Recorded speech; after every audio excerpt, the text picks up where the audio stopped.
2001 कच्छ में भूकंप। वो सुबह जो इतिहास बन गई। 26 जनवरी 2001 भारत में गणतंत्र दिवस का जश्न था।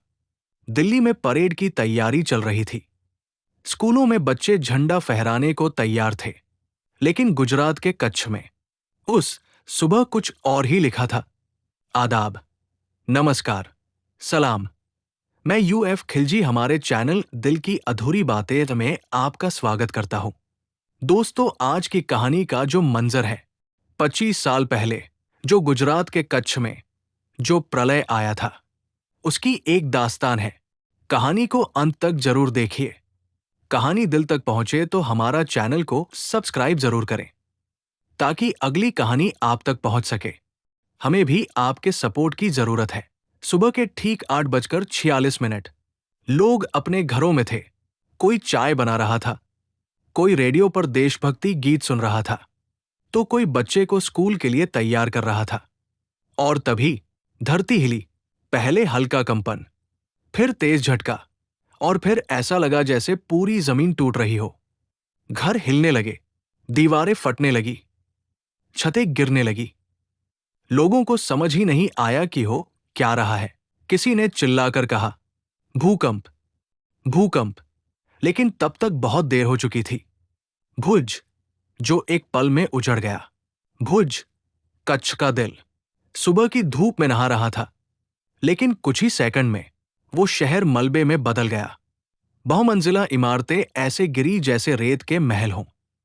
स्कूल ढह गए, अस्पताल गिर गए, मकान लोगों के ऊपर आ गिरे। लोग मलबे के नीचे दब गए। बच्चे अपने माता पिता को पुकारते रहे, मां अपने बच्चों को खोजती रही। चारों तरफ सिर्फ चीखें थी। धूल का गुबार था, और डर, ऐसा डर जो शब्दों में नहीं बताया जा सकता। एक मां की कहानी। भुज की एक गली में रहने वाली मीराबेन अपने बेटे को स्कूल के लिए तैयार कर रही थी। उन्होंने बेटे का बैग कंधे पर डाला ही था कि जमीन कांपने लगी। मीरा ने बच्चे को सीने से लगाया और दरवाजे की ओर भागी। लेकिन दरवाजे तक पहुंचने से पहले पूरा मकान ढह गया। जब होश आया तो मीरा मलबे में दबी थी। उनका बेटा कहीं नहीं दिख रहा था। वो रोती रही, चिल्लाती रही, मेरा बेटा, मेरा बेटा। मलबा हटाया गया और वहां एक छोटा सा हाथ दिखा। मीरा बेहोश हो गई। उस सुबह सिर्फ इमारतें नहीं टूटी थी, माओं के दिल भी टूटे थे। रिक्टर स्केल पर 7.7। ये भूकंप था। रिक्टर स्केल पर 7.7 तीव्रता का। मतलब इतना शक्तिशाली कि धरती की प्लेटें तक खिसक गई। भूकंप का केंद्र था भचाऊ, कच्छ के पास। झटके इतने तेज थे कि राजस्थान, महाराष्ट्र और पाकिस्तान तक महसूस हुए। मदद पहुंचने में क्यों हुई देर? भुज का एयरपोर्ट टूट चुका था। सड़कें फट गई थी, फोन लाइनें बंद थी, मोबाइल नेटवर्क खत्म हो चुका था। सरकार को समझने में वक्त लगा कि तबाही कितनी बड़ी है। लोग मलबे में फंसे थे और बाहर कोई रास्ता नहीं था। कुछ लोग अपने हाथों से मलबा हटाने लगे।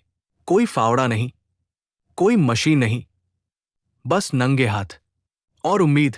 जब पूरा देश जाग उठा, दोपहर तक पूरे देश को पता चल गया कि गुजरात में महाविनाश हुआ है। सेना भेजी गई, एनडीआरएफ भेजी गई, डॉक्टर भेजे गए, दवाइयां भेजी गई। लोग खून देने पहुंचे, लोग चंदा देने लगे। हर शहर में एक ही चर्चा थी, कच्छ बचाओ, डॉक्टरों का संघर्ष। भुज अस्पताल गिर चुका था। मरीज जमीन पर लेटाए गए। ऑपरेशन खुले आसमान के नीचे हुआ। डॉक्टर बिना सोए लगातार काम करते रहे। कई डॉक्टर रोते हुए इलाज कर रहे थे, क्योंकि हर घायल उन्हें अपने घर का कोई सदस्य लग रहा था। मौत का आंकड़ा, आधिकारिक आंकड़ा, लगभग 20,000 लोग मारे गए, 1,67,000 से ज्यादा घायल, 4 लाख से ज्यादा घर तबाह। लेकिन सच ये है, असली संख्या इससे कहीं ज्यादा थी। कई लोग कभी रिकॉर्ड में आए ही नहीं। अंधेरे में उम्मीद। रात हुई, पूरा कच्छ अंधेरे में डूबा था। न बिजली थी, न पानी, न छत। लेकिन आग जलाकर लोग एक दूसरे के पास बैठे, कोई रो रहा था, कोई प्रार्थना कर रहा था। किसी ने कहा, हम बच गए हैं, यही बहुत है। उस रात कच्छ ने अपने मरे हुए लोगों के लिए रोया और अपने जिंदा लोगों के लिए जीने की कसम खाई। कहानी पूरी सुनने के लिए शुक्रिया। हमारे चैनल को सब्सक्राइब कर दीजिए।